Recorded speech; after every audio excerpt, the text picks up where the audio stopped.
En el 2016, el 25% de la energía en México provino de fuentes limpias. La energía solar solo conformó una fracción muy pequeña de estas. La energía solar tuvo una capacidad instalada de 270 megawatts, 0.38% del total de la capacidad instalada a nivel nacional.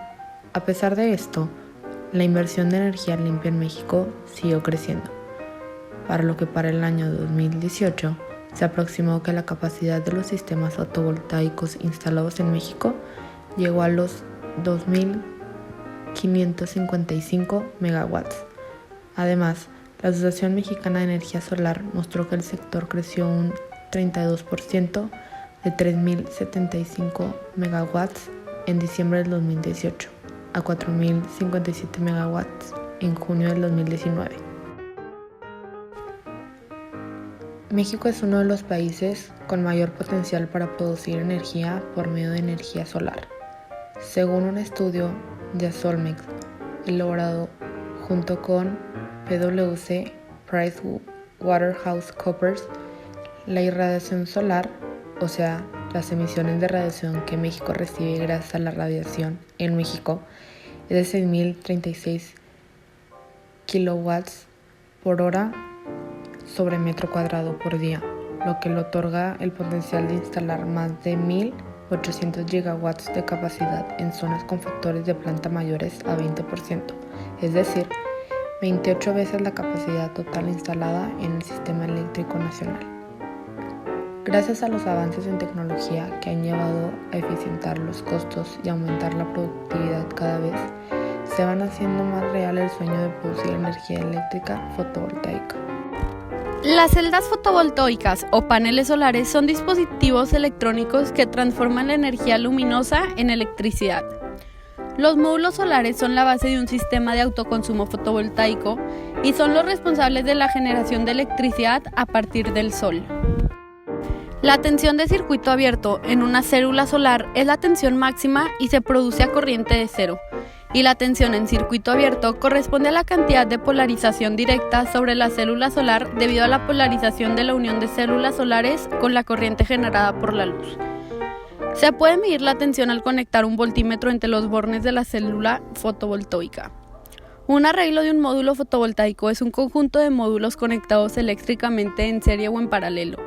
Las características electrónicas del arreglo son los ángulos de los módulos individuales con la potencia, corriente y el voltaje modificados de acuerdo al número de módulos conectados en serie o en paralelo. El control de instalaciones fotovoltaicas de modo eficiente exige un conocimiento preciso de las características intensidad-voltaje y potencia-voltaje de los modos fotovoltaicos. El punto de máxima potencia de una celda solar se coloca cerca de la curva en la que es característica intensidad-voltaje. Para calcular la energía producida anualmente se tienen que ver varios factores como la inclinación de los paneles, la radiación del sol. Se tiene que determinar la eficiencia de los paneles y estimar la generación anual, y para esto se hace una sumatoria de energía de cada mes del año para obtener la producción anual de energía. En México, el precio por el kit básico de 2 paneles solares ronda sobre los 22,000 pesos mexicanos. La cantidad de paneles solares dependerá del consumo, así que para un consumo promedio de una casa ronda los 46,000 pesos y para un negocio con refrigeradores ronda los 80,000 pesos. En la sección 3 de la situación problema se nos pidió simular el comportamiento de algunas celdas fotovoltaicas a través de Multisim. El objetivo de esto era conseguir las características de corriente voltaje y potencia voltaje de los módulos a simular. La primera simulación que se hizo fue de una celda con un voltaje de circuito abierto de 0.57 volts y una corriente de cortocircuito de 34 mA. Después de obtener el comportamiento de la corriente y el voltaje dentro del circuito, usamos un cursor para así leer los puntos determinados dentro de la gráfica que Multisim proporcionó. En esta gráfica podemos ver que la máxima corriente es de 34 mA.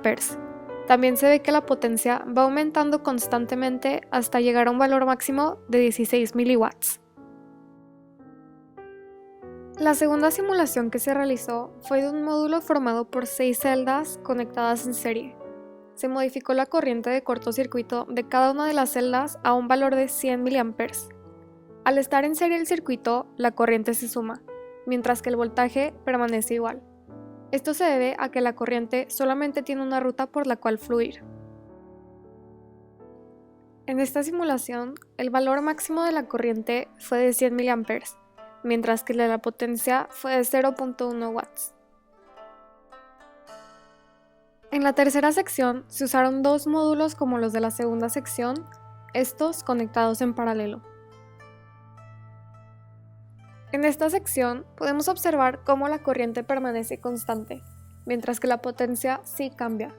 La potencia llega a un valor máximo de 200 megawatts. Las gráficas de las simulaciones presentan comportamientos similares.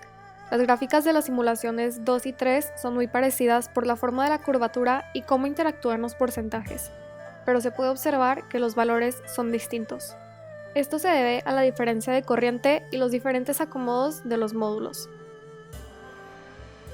Las simulaciones 4 y 5 tienen muy poca diferencia. Esta diferencia se debe a que la fuente de voltaje de la simulación 4 es del 100%, mientras que en la simulación 5 la capacidad del voltaje es del 70%. Esto para simular sombra. Esto hace que la única diferencia sea el porcentaje de voltaje. Para hacer el análisis en físico de los diferentes arreglos de los módulos fotovoltaicos, conseguimos el siguiente material. Dos módulos fotovoltaicos de 3 volts y 150 mA. Dos multímetros para poder medir la intensidad y el voltaje simultáneamente. Uno midiendo la corriente de cortocircuito y otro midiendo el voltaje de circuito abierto. Un potenciómetro que tiene una variabilidad de 0 a 5 kiloohms. Este nos funciona como una carga y sirve para poder aumentar o disminuir la corriente y tensión que recibimos de los módulos fotovoltaicos debido a la ley de Ohms, que nos dice que voltaje es igual a intensidad por resistencia. También se necesitaron cables para poder unir el circuito. Para elaborar el punto 4.1 únicamente colocamos un módulo en una dirección perpendicular al Sol.